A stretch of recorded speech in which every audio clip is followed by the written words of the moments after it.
Giacomo Casanova was a mesmerizing figure and a passionately hedonistic individual. He acknowledged no duties in life other than indulging in bodily pleasures and bestowing enjoyment upon women.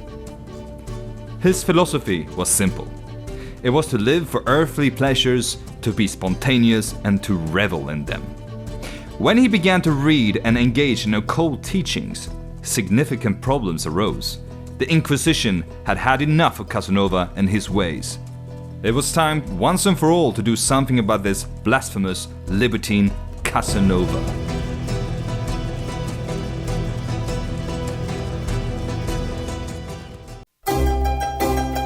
The infamous libertine and adventurer Giacomo Casanova is truly in his element. The years 1753 to 1756 are eventful in Casanova's already eventful life. His memoirs depict this period as filled with various interesting personalities and relationships with important political figures, ambassadors, and merchants, such as the renowned Cardinal François Joachim de Pierre de Bernis. Many amorous adventures with women are also recounted, notably with a beautiful and intelligent nun, whose name was abbreviated in the memoirs to MM, and his love for the nun's friend CC. Pierre de Bernis and Casanova shared many things in common. They were both voluptuaries, but de Bernis was also the protector of Casanova's mistress, MM, so they shared more than just intellectual interest. For example, de Bernis had, among other things, watched as MM and Casanova had intercourse at a casino in Venice, which is a certain kind of a hobby. One important, yet faithful relationship in Casanova's life was with the sons of a wealthy merchant in Venice, namely Andrea, Bernardo, and Lorenzo Memo. Casanova acted as a tutor to the two of the brothers. As a tutor, Casanova's curriculum consisted of indulging in all the pleasures Venice had to offer: gambling, women, and wine. Besides these earthly pleasures, Casanova and the brothers were also interested in discussing philosophical matters and occult subjects. They practiced free thinking, which was considered a dangerous thing to do in Venice. During this period, the Inquisition was strong in Venice. They ruled and held the city in their clutches. It's not surprising that Casanova and the Inquisition were not strangers to one another. Casanova's free and unorthodox lifestyle had attracted the attention of the ecclesiastical institution more than once. The Inquisition could tolerate sexual freedom, even among nuns and inside the convents, but what they couldn't accept in any way was spiritual freedom. Casanova's association with the Memo brothers had resulted in just that: spiritual and esoteric explorations, also known as occultism. All this had worried the Memo brothers' mother, who had reported it to the Inquisition. It was rumored that the brothers had begun associating with Freemasons, which was of the highest sin. The mother went to Antonio Condolmer, one of Venice's city inquisitors during this period. As the city inquisitor, he could imprison whomever he wanted without grounds. The mother complained that Casanova was leading her sons astray, something Casanova denied in his memoirs. He said about the Memo brothers, "They are not people who can be led astray. They are rather the ones who mislead people." The Inquisition quickly decided thereafter that Casanova had exhausted his last chance, and now it was decided to arrest him, which happened on July 26, 1755. Casanova himself claimed that Condolmer was jealous of him because Casanova had managed to become the lover of a certain Signora Sorsi, a woman whom Condolmer himself courted. Casanova had in many ways put himself in a precarious situation. On the morning of July 26, Casanova was awakened by the Inquisition police, who stormed into his house. They ordered Casanova to dress, which he did slowly. He took his time. He shaved and dressed in his finest clothes. In the meantime, Police Chief Messe Grande ordered Casanova to produce the books with occult themes, which Casanova did.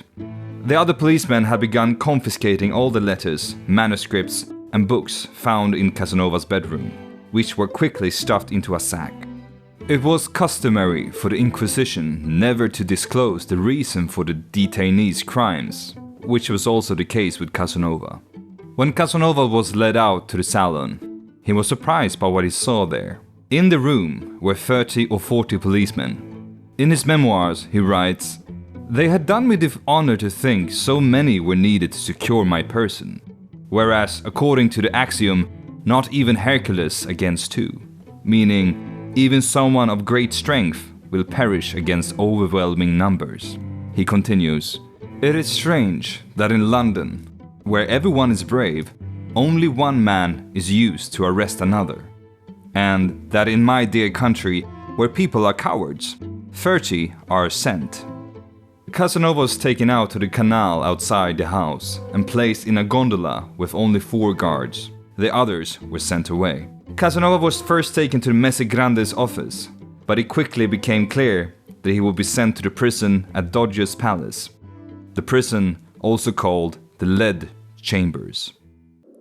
The prison got its name because of the lead plates that adorned the inside of the ceiling.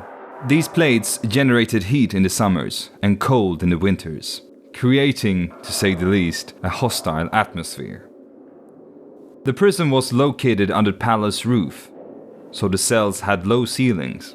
Casanova was 187 centimeters tall, which meant he couldn't stand upright in the cell in his full height. The room was small and dark. There was no furniture except for a bucket where Casanova could relieve himself. Rats, as large as rabbits, climbed on the bars in his cell. The heat in the cell was suffocating. Casanova took off his freshly tailored coat and his hat. He became despondent as the hours passed without anyone coming to explain what he was accused of. He writes in his memoirs, "I found no cause for arresting me. As a great libertine, a bold talker, a man who thought nothing but enjoying life, I could not find myself guilty." After a few days, it was announced that Casanova could request furniture for the cell, which he did, but he had to pay for everything himself, as the prison only helped with the transportation of goods.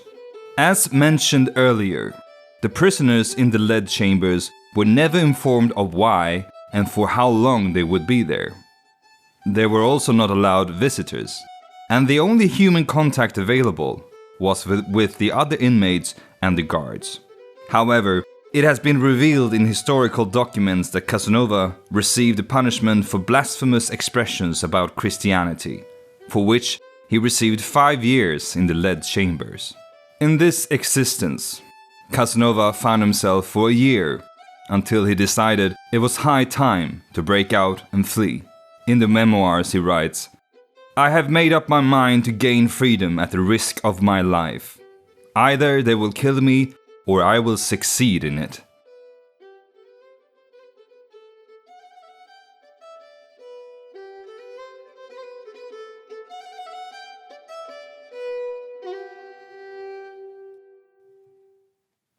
During the prisoners' daily morning walk outside their cells, Casanova managed to obtain an iron rod. He sharpened it frantically until it became pointed and sharp.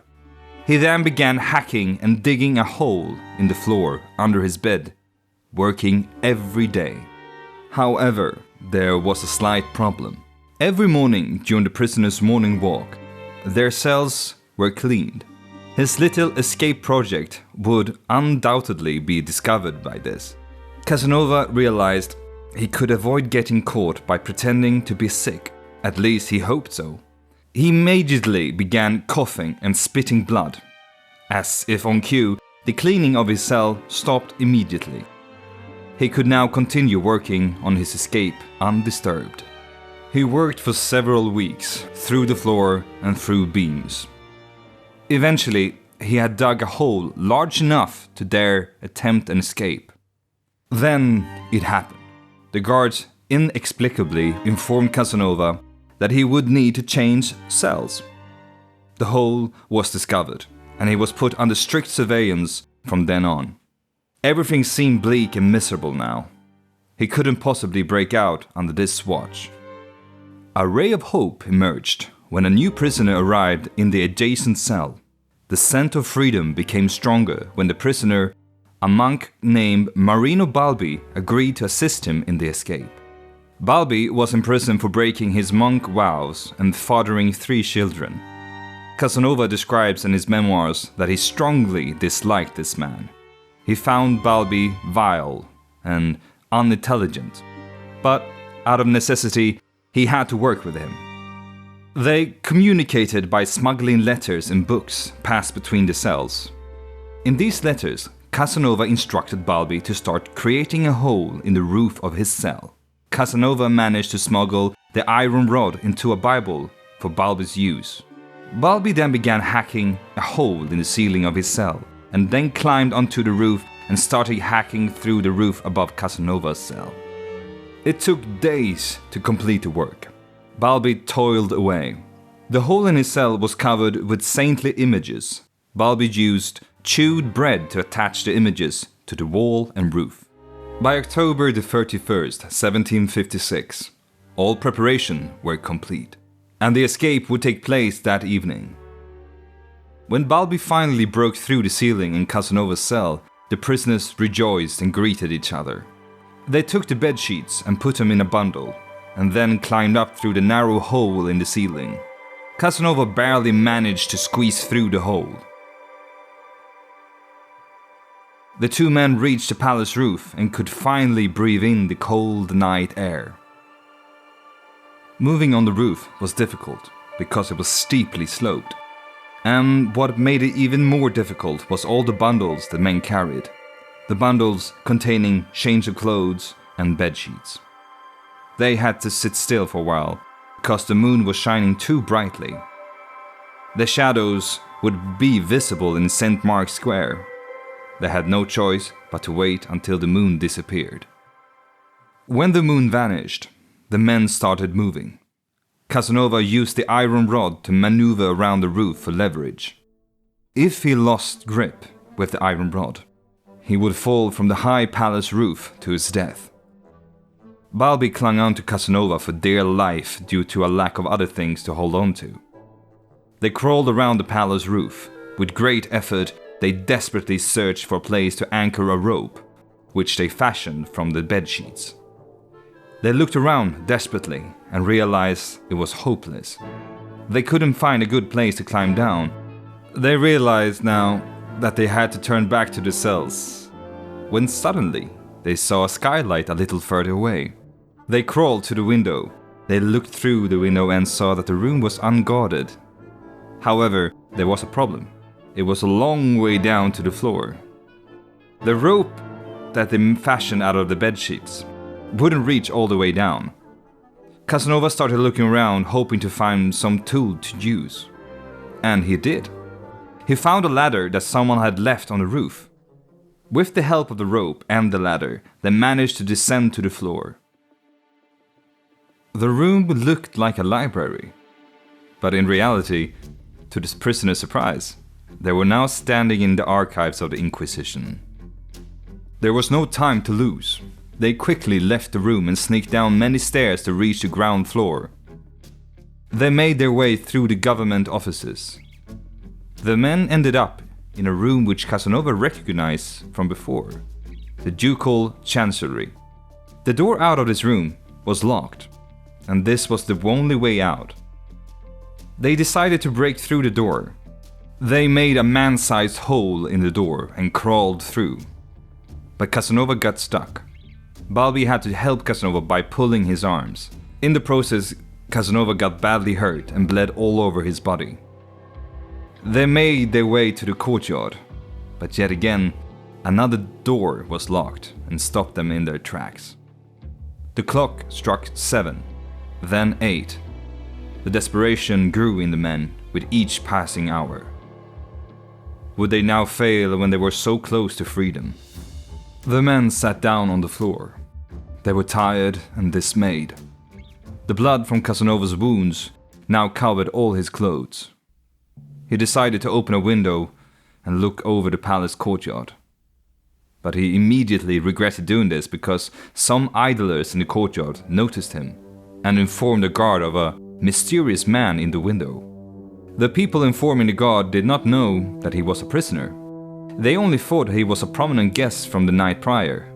The guard slowly walked up the royal stairs to inspect this mysterious man.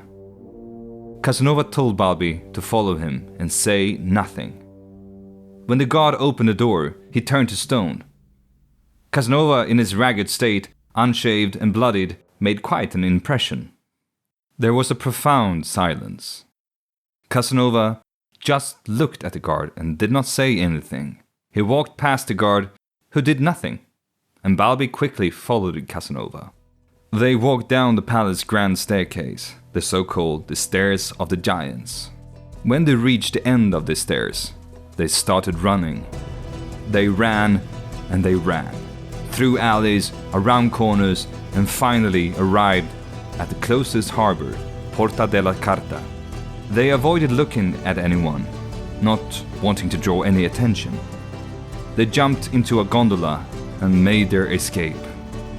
Casanova wrote about this moment and the feeling of freedom in his memoirs. He said, "I looked down the splendid canal, seeing not a single boat, and admiring the most beautiful day one could hope for. The first rays of a magnificent sun just rising above the horizon. I sobbed. I cried like a child forced to go to school." When they reached the shore, they took a horse and a carriage, and finally they rode to their freedom. After a few days, they were safe as they were outside the territory of the Republic of Venice. The Inquisition had failed to capture the prisoners. Now Casanova could live freely again, enjoy all the pleasures of the world. But above all, now he could enjoy women again after a year of involuntary celibacy. Exactly how Casanova managed to escape is not certain. His own account of the escape in his memoirs has been embellished with all sorts of ornamentation, making it difficult to establish what is actually true. The escape from prison was one of his flagship stories that made him widely known throughout Europe. The more he told the story, the more changes he made to entertain and captivate the listener even more. He noted down which parts worked and entertained the audience and which parts were less attractive. However, there are many historical documents that corroborate that the basic structure of the escape is true. Thus, what is told in Casanova's memoirs should be taken with a grain of salt, but it doesn't make it any less entertaining. But if one is to believe Casanova, this is how he managed to escape from prison.